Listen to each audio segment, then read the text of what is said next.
The principles that we live by are the things that we do everywhere that we are, everywhere that we go. So in worship, in the groups, out in the community, what do we actually do? What does it look like to live alive in Christ? These are the principles that we live by. We seek the lost, we disciple the found, and we multiply disciple makers. This is a form of language that we use. There are other words that are sometimes used, and we'll also use them here as we talk about our ministry goals. But as we think about seeking the lost, and that passage comes from Jesus himself, who says the Son of Man came to seek and save the lost.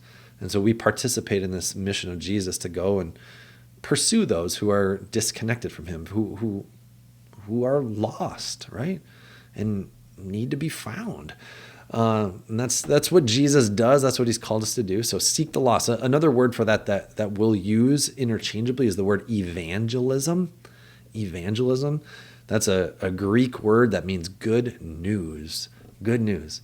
And so we go to those who are far away from Jesus with good news, that they don't need to remain lost or disconnected from Jesus, but that they have been rescued and won by Jesus. So we seek the lost, we disciple the found. So when somebody is connected to Jesus, when they're a Christian person, when they believe in Jesus, we believe that there is a maturity process that takes place. And that's called, biblically speaking, discipleship. So discipleship is your maturity in Christ, not your climbing up a rung of holiness to get closer to God, just your maturity, your closeness with Jesus.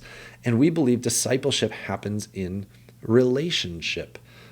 So in relationship with other people. So we believe a disciple maker makes disciples, and those disciples are raised up. So disciple comes from a Greek word that means student, right? So you can think of student and teacher, right? And eventually the student becomes a teacher of others. So seek the lost, evangelism, disciple the found, and multiply disciple makers. So we believe that when somebody is being discipled, when they mature, that they will actually end up becoming a disciple maker of others.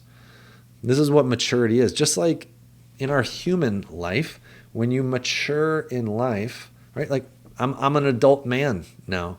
I have a wife and I have 4 children. I no longer live in my parents' basement, right? I've matured and reproduced. This is also what we believe with discipleship, that we mature, and as we mature, when we mature, we reproduce and make more disciples. And that is the way of continuing to perpetuate this life in Christ. So these are the principles we live by. Seek the lost, disciple the found, multiply disciple makers. And so in the next set of videos, we'll explain our goals that have to do with each of those categories for this ministry year.